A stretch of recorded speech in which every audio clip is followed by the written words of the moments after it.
for us, what I'm trying to do is to branch off and have like now a mini ready to wear. So I have a new page where I've opened, written Aries Closet. So like just showcasing wardrobe pieces that you can wear every day, that we can make but then also wear. So that kind of keeps us afloat. And then the honest truth is, even in this economy, sometimes you need another side job, another side gig, you know. So I help with social media with some other brands. So that's what kind of helps me balance. Yeah. And keep on. You have mentioned COVID, and this is it was a very unprecedented thing that happened to everyone, Yes. to the whole planet, Yes. basically. And a lot of people were up and stuck, you know. Your business depends on human interaction, depends on people coming in. Yeah. So now, when it was that time, what happened to you? And would you say that if it was to happen again, this time I have a better strategy to actually go through that season?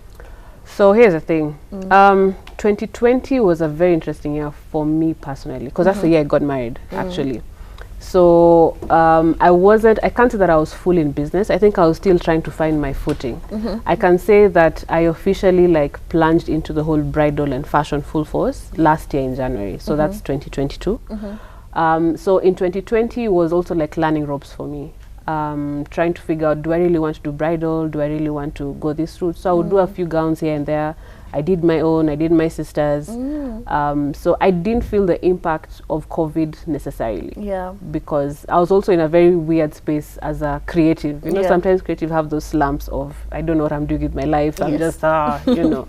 So I think for me, I would say God kind of covered me, allowed me to kind of just grow in that period where there's no pressure to perform, there's no pressure, you know, just try and figure out what I want to do. Yeah. Okay. And some people would say that, you know, weddings sell themselves, wedding gowns sell themselves, basically. But what marketing strategies do you use right now? Do you rely on word of mouth or referrals, or do you have like a set strategic plan for you to get more clients? So the marketing strategy that I've realized makes sense in this day and age is actually content marketing and social media. So I'm leveraging quite a bit on that, because I realized old school methods are not very viable or effective in this day and age. Not that they can't be used, but they're super expensive. So I think social media has become a blessing in that it's allowed you to do all the marketing, because I said I was a marketing, I've done marketing. So it allows you to apply all the things you've learned in marketing and just put it on socials.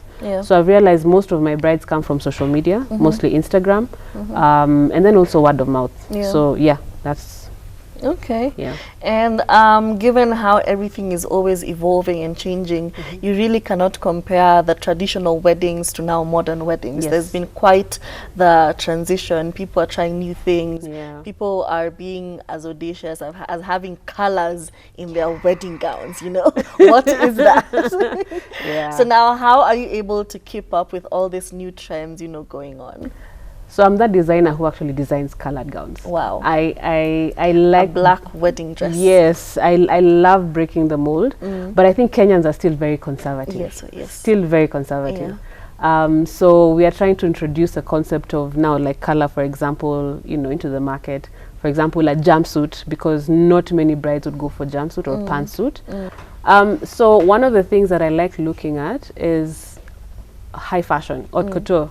The runway, like what are other designers, international designers doing? I don't particularly like following trends, but I keep them in mind. So even when I'm designing for a client, like the collection we did for this year for our wedding gowns, incorporated color, incorporated the bow, because those are some of the things that actually were trending for this year.